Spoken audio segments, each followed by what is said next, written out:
Good morning children, everyone are fine, very good. Yes children, today we are going to learn our fourth lesson continuation. What is our fourth lesson? Sorry, Doku, a village on the plateau. Doku, a village on the plateau. Already we have learned one class about this lesson. Yes, what we have learned in that lesson? Where Doku village is located and why it got its name. Why it got its name Doku. And we have learned about the climate. We have learned about the climate and rainfall. Next we have learned about the soils. Now you see ma, yes, before going to the lesson, see this map. This is a map of which village? This is a map of Dokur village. This is a map of Dokur village ma. Yes ma. Yes, where it is? It is near Devara Kadra. 5 kilometers from Devara Kadra, our Dokur village is there. Yes sir. Where it is? Devarkatra and this village, they are in Mahbub Nagar district. Okay children. So today also we are going to learn more topics now. About this lesson and we are going to complete the lesson. Yes. First of all, we are going to learn about the water resources and tanks and wells. Already we have seen. What we have seen in the climate and rainfall, this region is having very hot climate. In summer season it is about 40 degrees and in summer season it will, the rivers, everything, whatever the tank is there, they are going to dry up. Rainfall also very less. Because of this, what happened in this village, Dokur village, they had one main tank is there, that is Pedda Cheruvu. What is the main tank they are having? Pedda Cheruvu. What is it called? Pedda Cheruvu. It is called as Pedda Cheruvu. Yes sir. And this tank, yes, this tank will get the water. Otherwise this village will get the water after filling off Devarkatra tank. This village will get the water after filling off Devarkatra tank, which is about 5 kilometers from Dokur village. When the Pedda Cheruvu of Dokur is filled with water, it flows into the other tanks. Like what are those tanks? Like Chakali Cheruvu, Koi Kunta, Vani, Vampu and Badi and Vampu, which are small tanks close to this Pedda Cheruvu. There are 7 tanks which are close to this Cheruvu. And they are also called as, it will look for this Cheruvu as a necklace. So they are called as chain of tanks. What they are called as? They are called as chain of tanks. Pedda Cheruvu is connected with small tanks. What are those names? Chakali, Koi Kunta, Vani Vampu, Badi and Vampu. These are, and they look like a chain. So they are called as chain of tanks. Remember, they are called as chain of tanks. For Pedda Cheruvu, small tanks, they are called as chain of tanks. And these tanks were excavated long ago. These tanks were made long ago, and the rainwater could be, why they are made? So that rainwater could be stored in a systematic manner so that it could be used during the months after the monsoon. Okay, after the rainy season over, so that the water from this can be used. The water from these tanks can be used. Yes, with such low rainfall, people devised this system of chain of tanks to capture as much as water as they could. So why they made this chain of tanks? So that they can store more rainwater. Yes, the water in these tanks are recharged the surrounding wells also. In the surrounding, some small wells are there. That from this also the water is got into this wells also. That is recharged in these wells. Moreover, one side of the tanks has now even been encroached. What do you mean by encroaching? Encroached means what? Encroach means, in Telugu we will say కబ్జా చేయడము, encroaching. So the tank is there. So the tank, what we have done, now you see my here also in our Jinalgura Cheruvu, what is going to be happen in Jinalgura Cheruvu also, the land, yes sir, beside it was built with the houses, buildings, that is encroached. So because of this also what happened, the land is encroached, they are building the buildings. So that what will happen, the storage of water will become very less, like that it has happening. And one of the man from this village, what is his name, one of the old man, Venkat Reddy, what he is saying, yes sir, the farmer, and he is saying that in olden days one person must be there, one person, yes sir, one person is there to look after these tanks. So any sand is deposited there, yes sir, when flowing, no, the sand will come and deposit here, no, that he is to remove that, Yes, not only that, clearing the weeds, weeds means unwanted plants, yes sir, you see in the tanks, unwanted plants, so many they will grow. So all that they used to have one man to look after the tanks. Nowadays nobody is there, but our government is doing, what they are doing, come on tell me. Yes, they have started this one now. What they have started,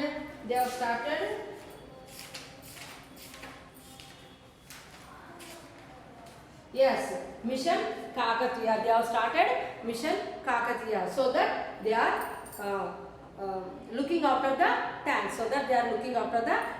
That also you remember. Yes, and the fish that were caught would be placed as a heap in the center of the village and shared by everyone. And what they are saying, in these tanks they used to catch the fish also. And after catching the fish, they used to keep in the center of the village, and every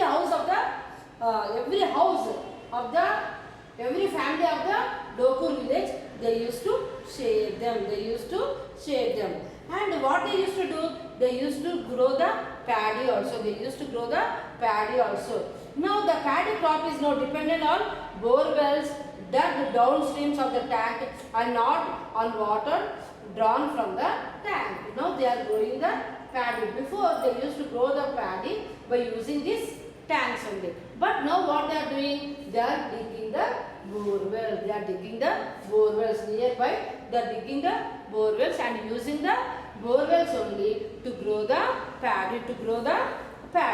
Yes, sir. The tank water had irrigated nearly 400 acres of land, and most section of the people had some access to this tank. Okay, now understood ma? Before 400 acres of the area used to be irrigated by these tanks, but nowadays because of the encroachment they are not getting. Yes, today most of the cultivated land depends on borewells only.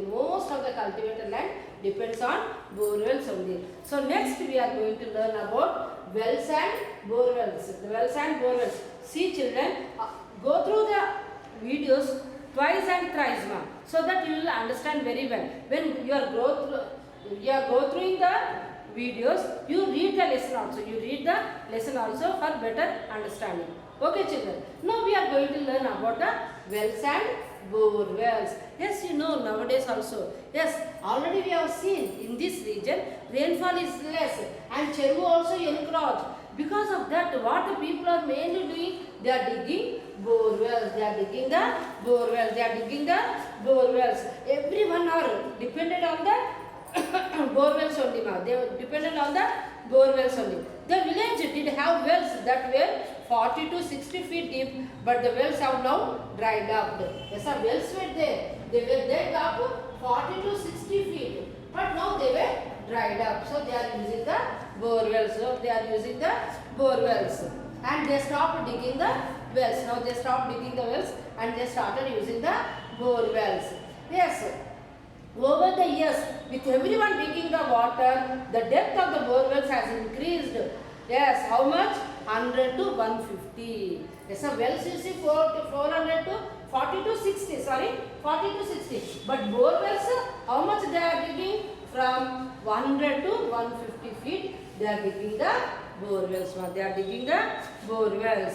Digging borewells is very expensive and risky also. Why? Because sometimes we are going to get the water, sometimes we are not getting the water. Yes, it is a very risky and expensive also.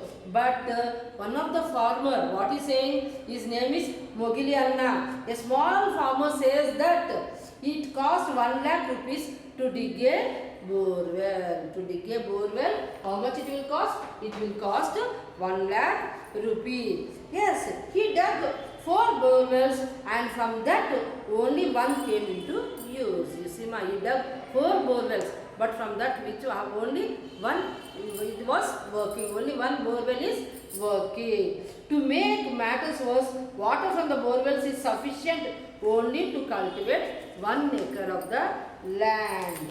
Yes, similarly big farmers in the village. One big farmer also is there in this village. What is his name? Narendra Reddy. Narrated that he dug 15 borewells from which 20 acres of the land, but water is available only in 2 borewells. Okay, ma? Narendra is having 15 acres of the land. 20 acres of the land, and he dug 15 borewells. In that, how many borewells are working? Only 2 borewells are working. Borewells are very expensive. Borewells are very expensive and risky, but all the farmers have shifted to this system only. Yes, earlier the farmers had better options from their wells and share of higher-cut land. Before they used to have wells and higher-cut tanks.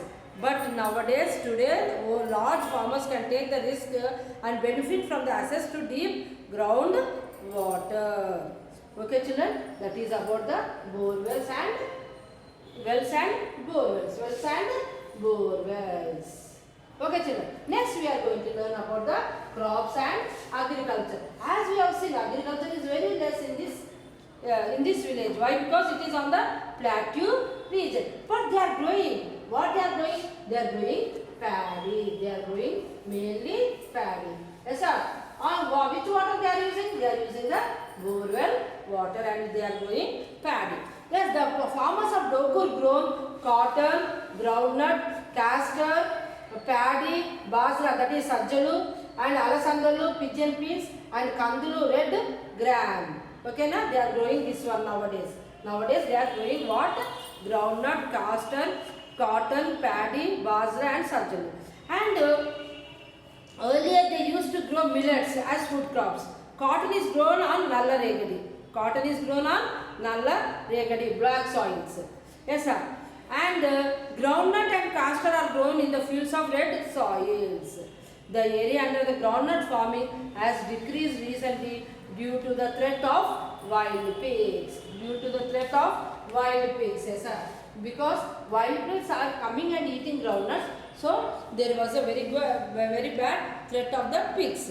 And farmers now grow castor. They are not growing groundnut. They are not growing groundnut. They are growing, yes, sir, which one? They are growing castor. They are growing castor. Yes, sir, this will make the oil castor. Yes, farmers now grow castor. While bajra sajjalu is grown in white fields, that is chaudu, nelalu, loomy soils. Here you can see the picture also. You can see here, ma, tanks water, here picture, tanks water, and here you can see using the borewell they are doing the agriculture, and here you can see the chaudu bhumi, loomy soils, chaudu bhumi, loomy soils. Yes, children. Yes. Now coming to this, yes, they are growing. What they are growing? They are growing. While bajra is grown in the white fields, chaudu, nelalu, loomy soils, red gram and alasandalu are grown as intermittent crops. This one you have to know. What do you mean by 2 marks question you are going to get? What is it? Intermittent crops. Intermittent crops. Intermittent crops along with other crops. Red gram and alasandalu is there. See, what are those? Red gram and alasandalu.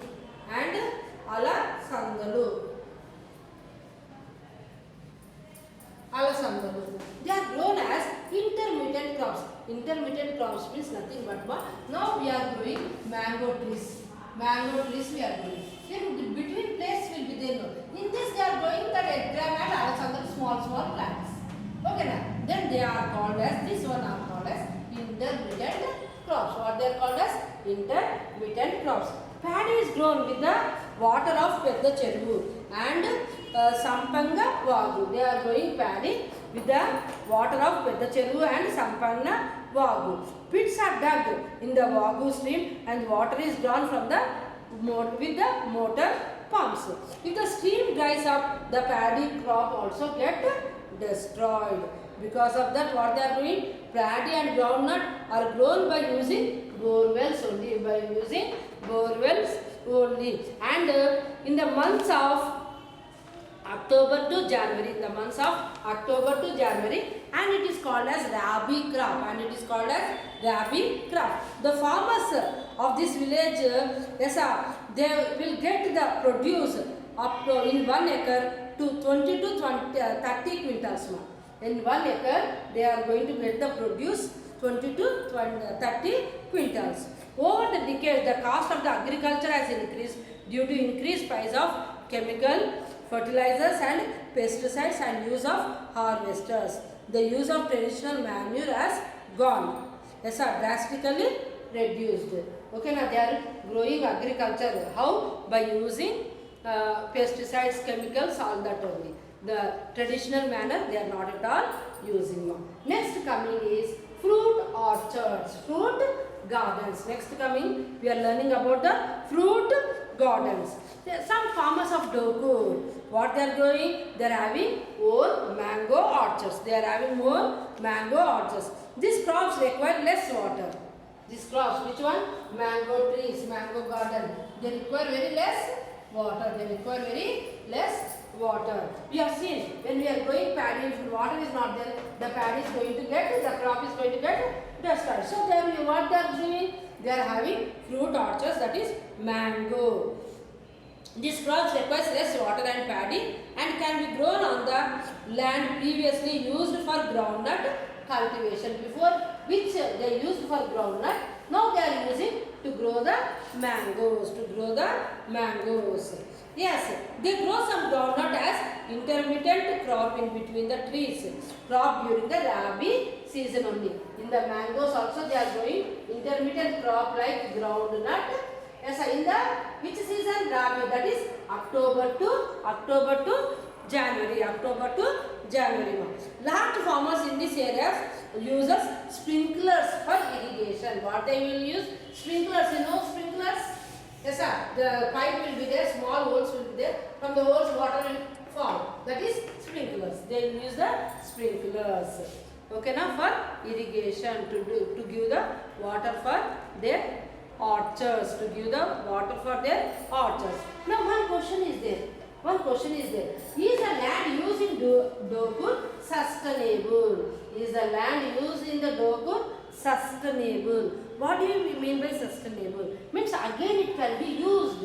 Again it can be recycled. It can be used, not recycled. Again, yes, it can be used to grow another crop or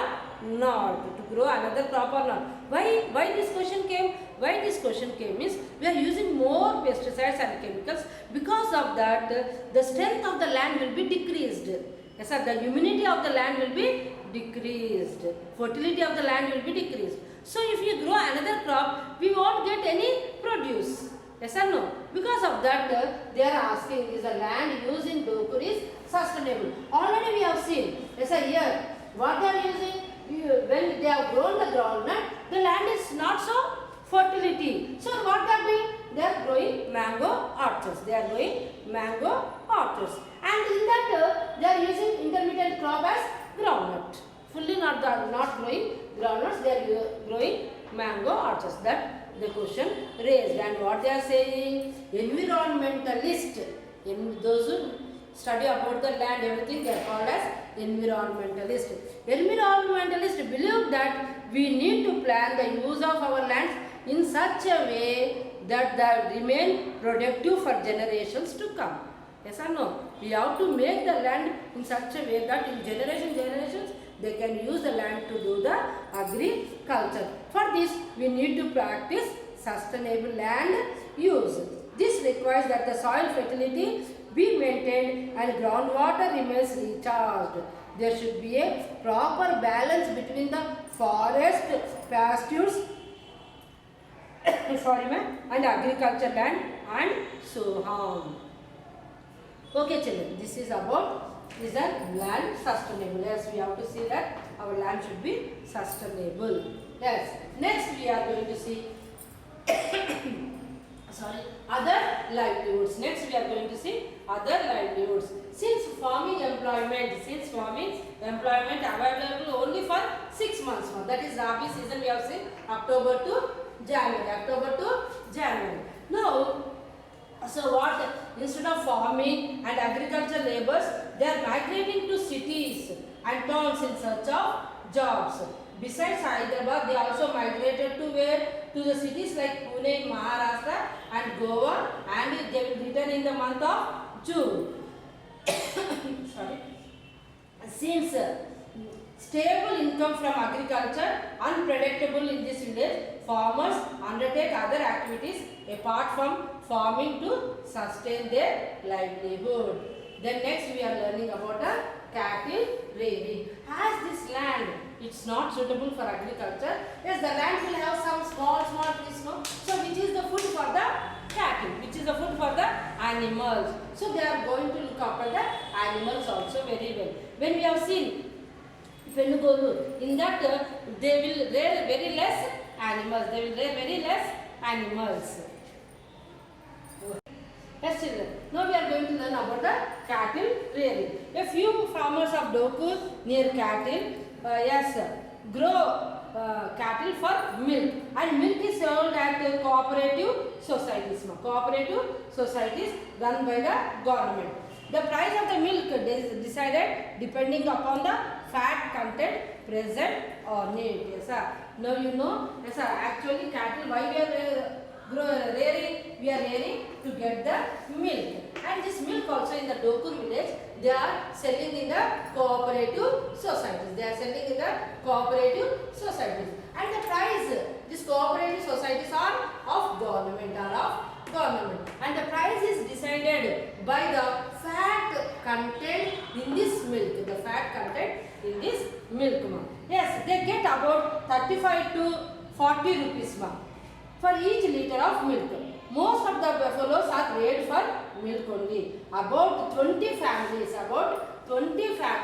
in Dokur have small land holdings and depend mainly on sheep rearing. Which animal? Sheep.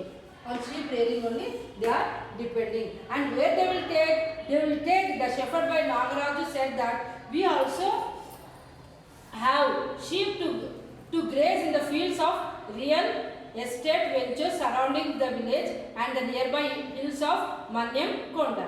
In summer, we travel with these sheep to the districts of Nalgonda and Kurnool for grazing. And our income is about 1 lakh rupees every year.